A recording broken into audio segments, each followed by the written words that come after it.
Canadians sent the clear message that they expect their leaders to work together on the big issues that matter to them. I will be reaching out to leaders across the country, we'll be reaching out specifically to Westerners.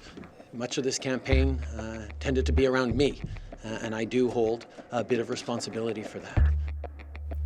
Promises of cooperation, a little bit of self-reflection there in Justin Trudeau's first post-election press conference, but his challenges are far from over, of course. So how does the Prime Minister position himself during this transition period? Can he actually bring the country together? We've got a supersized at issue to wrap up this election week. Well, that's what we call it when we add one more person. Chantal Hébert is in Montreal, Andrew Coyne is in Toronto, Althea Raj is here in Ottawa, and Jason Markusoff is in Edmonton tonight.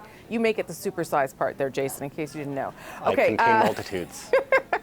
Let's just sort of go through a little bit what Justin Trudeau said in that press conference yesterday and what that leads us to believe about what he is going to be doing during this transition period to show Canadians that he's going to govern differently. Chantal? I don't know what he's going to be doing, but I know what he's not doing, and he's not building a coalition government, so he's not going to be calling Jagmeet Singh or Elizabeth May to ask them if they want a seat on the cabinet. I think they will be looking for a way to bring someone from Saskatchewan, Alberta, or one or the other, or both, at the table. I'm not sure how they're going to do that, but they do need to do that.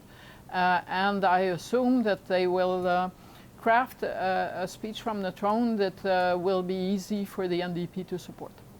And the sort of reach out that he seems to have been doing to premiers mostly, but other leaders too, Indigenous leaders, Andrew, is that sort of an informal sort of coalition building of another kind?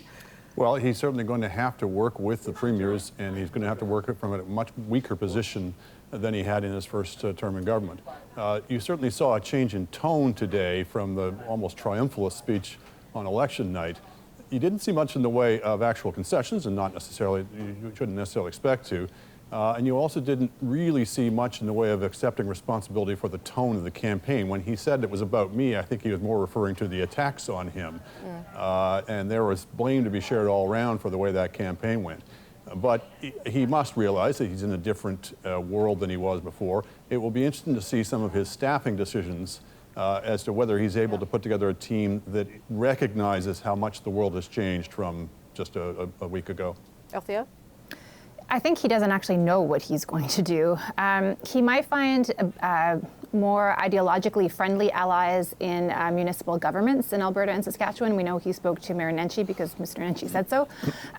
He has a number of options at his fingertips. He could ask the NDP, the new MP for Edmonton Strathcona, Heather McPherson, if she wants a cabinet seat.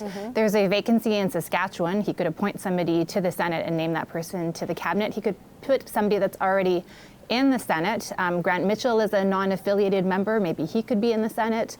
Paula Simons is a member of the Independent Senators Group. He could put her. Lillian Dick sits as a Liberal. She's from Saskatchewan. He could put her. He might also think of something more creative, like maybe he this is not based on any information. I'm just throwing this wild idea out there. Like you could put Rona Ambrose on a cabinet committee, perhaps, like energy and the environment or internal trade, Canada-U.S. relations and external trade, like without actually putting her in cabinet. There are a number of options at his fingertips. Or you could just hire advisors on Alberta and Saskatchewan issues. Well, and that's an important part because there's nobody really Western in the inner circle in PMO. If you don't have anybody elected from those provinces, I don't see any point in pretending that you have. If you need somebody to advise you on it, fine, hire them. Well, and also, and Jason, I'll get you to weigh in here. They did manage to craft an interesting group of people when they were negotiating NAFTA, and I realize the stakes are different here, but there would be nothing wrong with having some sort of advisory committee, even that could, as long as you're actually listening to it, that could help you better understand what's going on. Jason. I mean, I think he seems to know that the first thing he needs to do is to show that he's listening, to send signals that he's listening. So whether or not there'll be somebody in cabinet, who knows? I mean, if we're throwing suggestions into the box, how about putting Ralph Goodale, now that he's unemployed, on his staff, have him as a senior advisor, a personal secretary, a principal secretary? or something. He's going to need to, I think, but people, out here, people I think are aware that there's, he's going to want to act. They know from his first cabinet that he's very adept at putting on big shows, taking major gestures like the gender equitable cabinet, like making sure he had Albertans on cabinet or Saskatchewanians when he could. So he'll certainly do that. But I think that's all well and good. But I think people are going to be looking more to the action, the policy stuff that he does. Will he be responding to Kenney in any concrete way, or the premiers? Will he? He took the sort of what I call the red line step, or he didn't cross the red line, and he's embraced Trans Mountain Pipeline. He hasn't taken any steps toward Jagmeet Singh or Elizabeth May's step on that.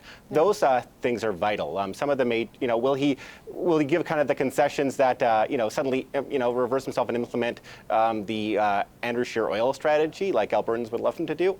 Probably not. No, probably not. But I have a feeling that might not work. But I think he has a. He did meet a couple of Jason Kenney's suggestions, demands right off the top, though.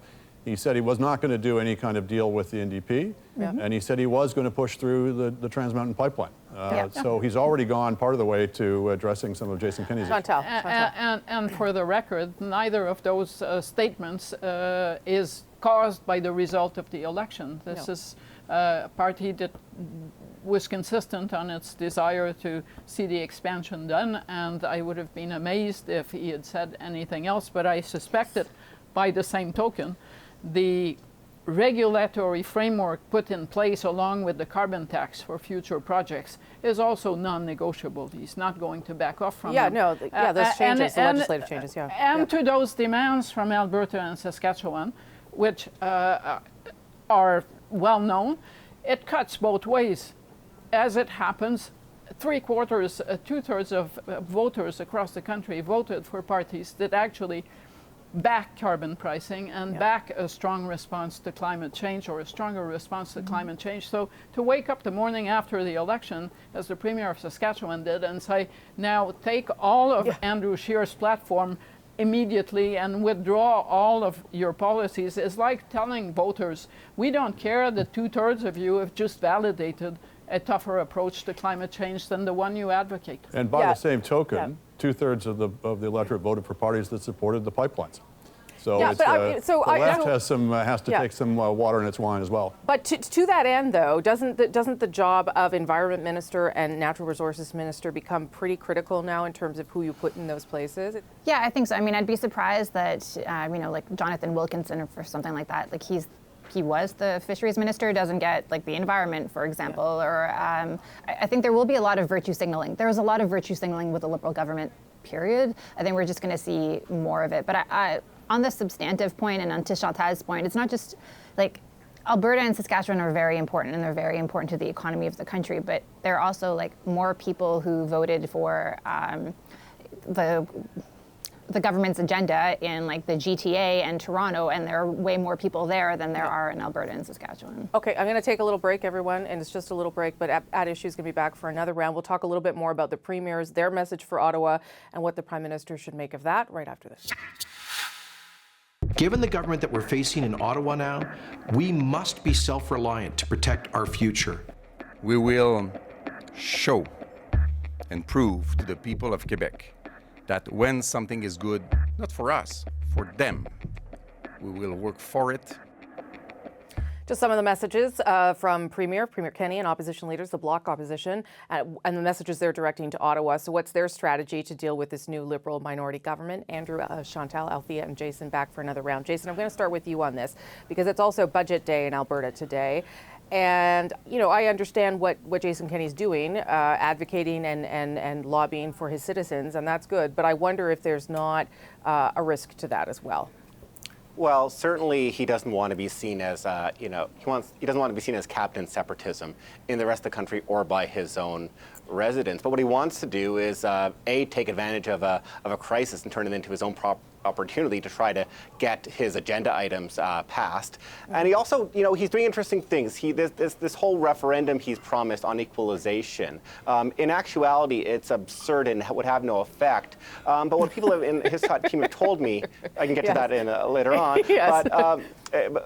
But in effect, what he's doing is really he's trying to find these ways for Albertans to vent their anger. He wants to give some out valves that are not like hard separatism, or actually people starting to dismiss the Maple Leaf or the other institutions of our country. People are frustrated right now. He wants to channel that into, not only does he want to channel that for his own advantage, but also in places that that aren't, completely fruitful and destructive to the country. He even sort of blamed Trudeau for the fact that he had to cut his budget today. Yeah. Chantal, to that point, what is the danger there for Kenny, or is there any? Is this really what Albertans need right now? I don't know. Of course, there is a danger, an internal danger, and as someone who's seen it happen in Quebec, it's that if you fuel the flames of alienation by saying we need to defend against the federal government, at some point you may get burnt.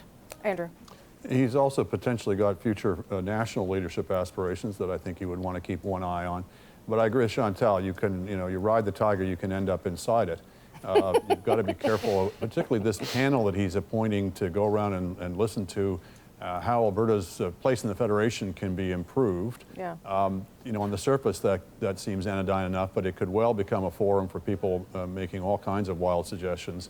And I think that bears close watching. I will mention that the battle seems to have shifted from the current issues of carbon tax and TMX to these future issues of how will future pipelines, if any are proposed, get built. Now, for now, that's kind of a moot question because it doesn't seem to be a whole lot of market demand for new pipelines. No. But that's a valid issue for the future, and it may be teed up for some future election campaign. Althea, last word to you. I think Mr. Kenney has to be careful if he really still has leadership ambitions, because what he might be doing is creating a fire that he cannot present himself as the fireman to go extinguish those flames in like Quebec and Ontario if everybody is upset and feels like he is just fueling anger in his own province at their expense. And I think that, he ran the election campaign against Justin Trudeau because Rachel Notley is quite popular. And he's still, it seems, creating a boogeyman out of Justin Trudeau. And a lot of what he said about Ottawa this week doesn't really make much sense, about like not having a partner in Ottawa, blaming Ottawa for its fiscal house problems. Right. Some of it will resonate absolutely, but is it responsible to fuel anger in your own province rather than to try to calm it? I don't know. Well, I'll end on this actually, Chantal. I'll put it to you. The quite opposite message from Blanchette today, who you would have expected to see trying to inflame conversations, although he hasn't done that for the campaign, but just the complete opposite from what you might expect in the rest of Canada. Well, but because that's not the mood in Quebec. The Bloc did not win on anger at the rest of Canada. That's right. Not how this played out. Yeah. It won on having a government that is popular in Quebec City and echoing what that popular government is saying. Different proposition entirely. The Bloc is in a perfect position. The government does not need it to survive, which means it can express whatever it wants to express without fearing that it will topple the government. And up to a point, there is no reason why, Mr. Blanchet would have come out with a knife in his between his lips. Okay, I'm going to leave it there. Thank you to all three of you for being here for many, many hours this week, and to Jason for doing it after a long day in a budget lockup. Appreciate it all. Before we go, be sure to subscribe to At Issue, the podcast, for extra content. This week, we're talking about what Jason wanted to talk about, equalization payments, everyone's favorite topic. Has the current political climate reopened that conversation? Look for it on iTunes, any major podcast app, our website, cbcnews.ca/thenational.